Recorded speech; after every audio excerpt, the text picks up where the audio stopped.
¿No es acaso esta la pregunta que nos hacemos todos? Hola a todos, bienvenidos a El Bacho de Tosca, soy Gastón Eficace y hoy tenemos un video distinto. Vamos a salir del solemne mundo operístico para entrar en la influencia de la ópera en el rock. Hoy hablaremos de uno de los más grandes hits de la historia de la música, Bohemian Rhapsody de Queen.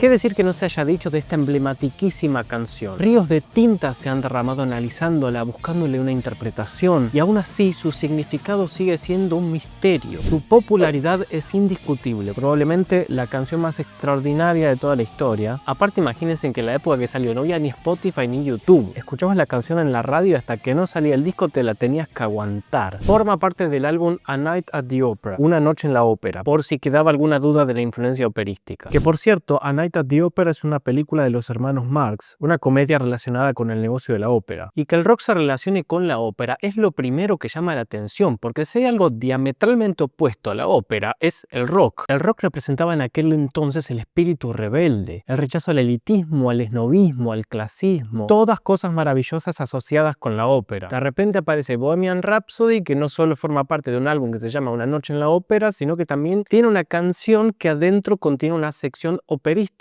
según su propio compositor. Entonces, sin duda, esto constituye un puente entre la ópera y el rock, aunque no sería la primera vez que sucede. Vale mencionar a Andrew Lloyd Webber y su Jesucristo Superstar del año 1970, un musical rockero con ciertos elementos operísticos.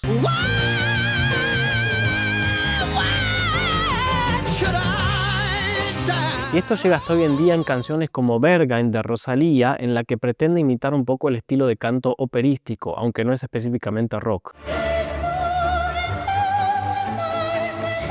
E incluso tiene participación de orquesta y coro. Pero lo loco de Bohemian Rhapsody es que no tiene orquesta ni ningún instrumento orquestal. Tampoco tiene un canto operístico típico, se canta más bien como una canción rockera. E incluso las partes corales no imitan la típica emisión de coro de ópera.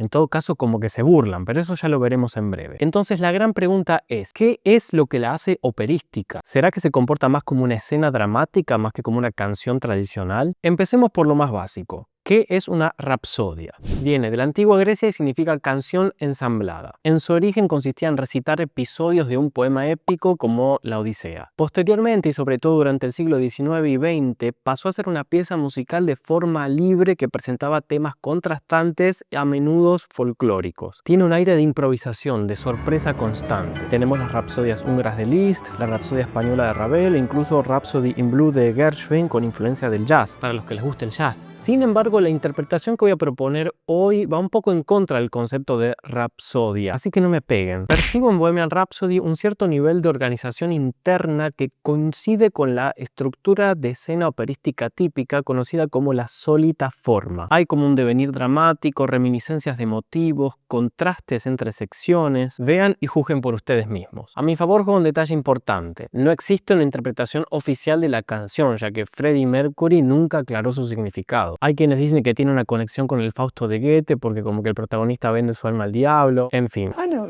what the song means. I don't think it's that difficult. I think it's fairly self-explanatory. There's just a bit of nonsense in the middle.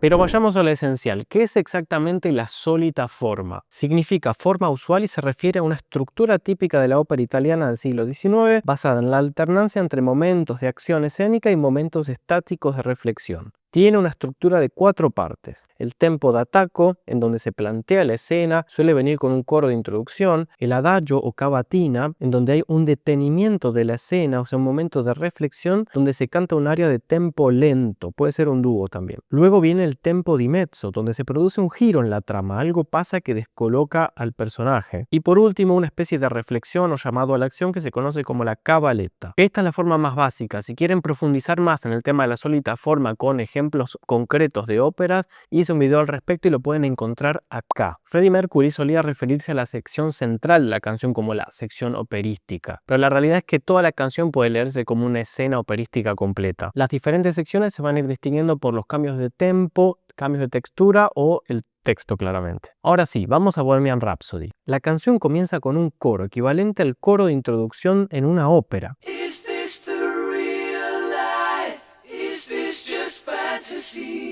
o sea, el típico comienzo de escena operística. Muchísimas óperas comienzan así, con un coro de introducciones. En este caso es a capella, sin acompañamiento instrumental. Su función es ubicarnos o ubicar el personaje dentro de la escena. Pero bueno, el efecto es el contrario porque no sabemos si estamos en la vida real o en una fantasía. Canta primero el coro y luego la voz solista, que sería el personaje principal de esta escena. La melodía tiene un estilo casi recitativo, con esas notas repetidas, como si estuviera hablando más que cantando. I'm just a poor boy. I need no sympathy. Hay un coqueteo entre lo fantasioso y lo real, y obviamente el uso de la escala cromática viene perfecto para ilustrar esa sensación onírica. Little high, little low. Toda esta primera parte corresponde al tempo d'attacco, el inicio de la escena operística. Al final de esta sección, cuando dice nada realmente importa para mí, se produce un cambio de textura. Entran instrumentos y comienza la segunda sección, lo que en la ópera se conoce como cavatina.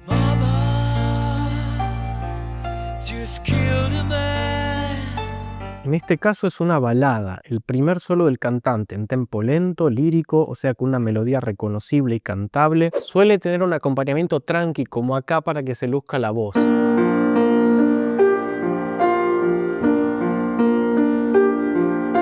El texto sigue siendo enigmático pero un poco más concreto. Básicamente le dice a la madre que cometió un pequeño error, que mató a alguien.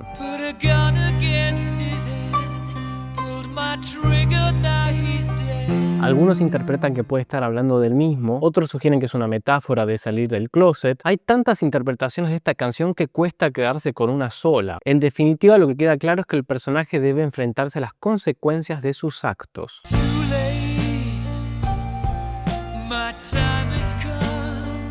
Esta balada funciona como una canción independiente con una estrofa y estribillo que se repiten. Por cierto, no es nada fácil de cantar. Tiene una tesitura altísima, o sea que está por periodos prolongados en la zona aguda, prácticamente sin descanso.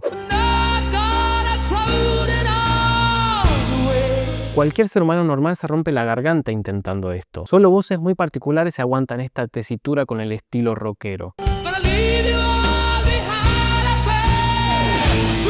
También aparece un motivo que se va a repetir y es este.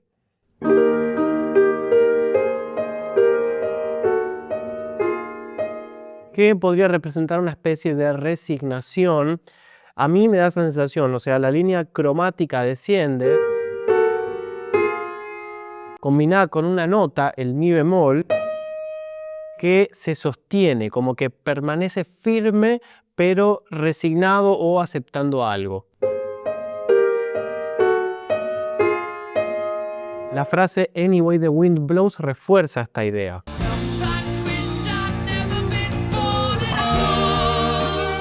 Al final de esta cavatina o balada hay un solo de guitarra de Brian May. Hay quienes dicen que representa el llanto de la madre luego de la confesión, aunque también puede ser el llanto del mismo, queda a libre interpretación.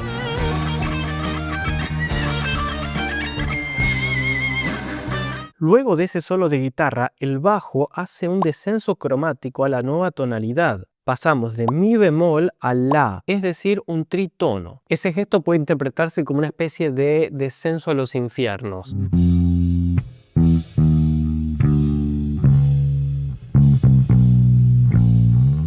Esto conecta con la nueva sección conocida como tempo di mezzo, en el cual se produce un giro dramático en la escena. Y acá sí que la cosa se pone jugosa.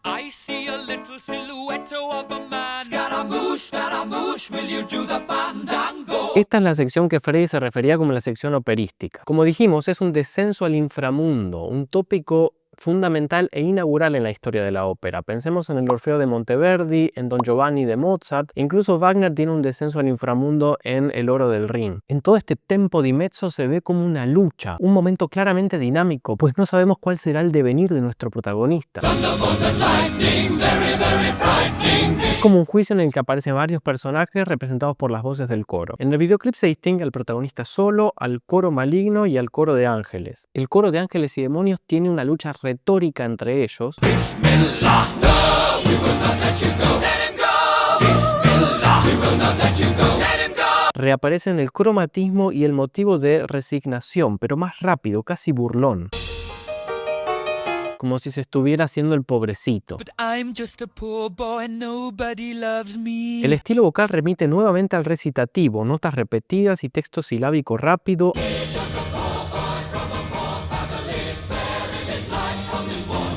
Está un poco perdiendo la ópera, porque en este descenso se encuentra con Fígaro, que es un personaje icónico del género, principalmente por El Barbero de Sevilla de Rossini y Las Bodas de Fígaro de Mozart. También menciona a Scaramouche, un personaje de la comedia del arte y muy relacionado con las óperas bufas, y no sé por qué menciona a Galileo, ya que estamos... Galileo, Galileo, Galileo Figaro. Pero sí hay referencias a la ópera italiana que terminan pareciendo una burla o como una exageración del dramatismo. Hay efectos de canon, modulaciones osadas que no sabemos a dónde nos van a llevar. Cuando el texto dice «Mamma mía, déjame ir», surge una pregunta interesante. ¿El juicio es ante la madre? ¿Y es acaso la propia madre la que le responde más adelante «¿No puedes hacerme esto, bebé?» Muchas preguntas y pocas respuestas. Mamma mia, mamma mia, mamma mia, let me go. Ahora bien, luego de este delirante tempo di mezzo comienza lo que sería la cabaleta, o sea, la conclusión de la escena. Arranca con un breve solo de guitarra bien rockero, el ritmo es bien agitado, típico de las cabaletas, que son las áreas de salida del personaje, cuando el personaje abandona la escena.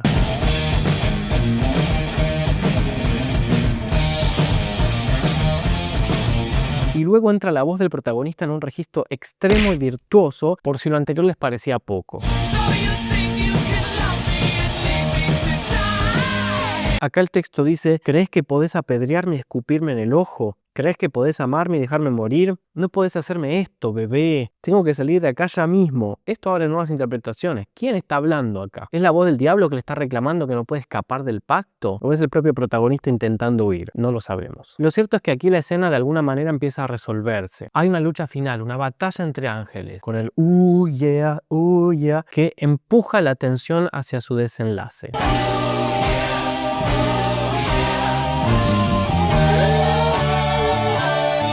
Una escena operística terminaría acá, pum para arriba, dejando al público exaltado. Pero en Bohemian Rhapsody tenemos una seccioncita final extra, una coda, como un epílogo. Vuelve al tempo lento del principio, regresa la frase «nada realmente importa», que expresa resignación y aceptación del destino, y retoma los motivos de esa primera sección.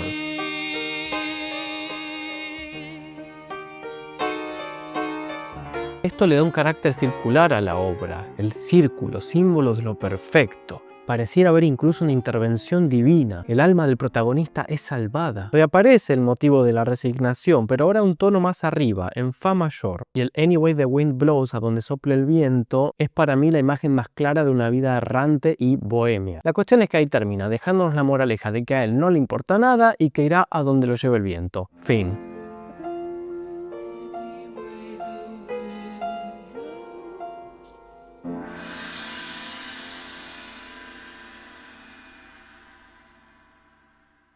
Recapitulemos. La estructura es inusual, al menos para una canción de rock, pero explicarla a través de la sólita forma tiene sentido, sobre todo si la vemos como una escena dramática. Como vimos, está formada por secciones contrastantes, intro coral con el tempo de ataco, balada como cavatina, tempo di mezzo con el descenso a la locura, cabaletta impulsiva, coda final que retoma el inicio y le da un carácter cíclico. No hay estribillo, algo típico de las canciones rock pop, salvo quizás en la balada que tiene como ese mini estribillo, aunque es a nivel micro. No es fácil hacer una canción larga. Por algo esta forma termina ordenando y haciendo eficiente la forma, como que va renovando el interés del oyente. Si no, terminaría siendo un caos y un sinsentido absoluto, lo que la volvería probablemente aburrida. La expansión de la forma siempre fue un mérito. Grandes como Beethoven, Brahms, Wagner forzaron los límites de las duraciones. Pero no se trata de alargar por alargar, se trata de hacer interesante el viaje, crear expectativas y no satisfacerlas, sino llevarlas hacia otro lado. Otros puntos en común con la ópera pueden ser la virtuosidad vocal extrema, que en el rock no es solamente expresivo, sino también transgresor. También tiene influencia de la dupla inglesa Gilbert y Sullivan, que componían operetas con mucha sátira política y social y se burlaban de los clichés de las óperas más solemnes. So it really doesn't matter. So it really doesn't matter. So it really doesn't matter. So it really doesn't matter. So it really doesn't matter. So it really doesn't matter. So it really doesn't matter. So it really doesn't matter. No sé hasta qué punto se haya basado en la sólita forma específicamente, pero sí parece haber seguido una lógica dramática muy similar. O tal vez sea un flasheo mío, pero bueno, al menos se aprendieron la sólita distintas formas. En definitiva, una canción inusual a nivel armónico y formal. Por algo pasó a la historia y quedará como un clásico y como una obra maestra.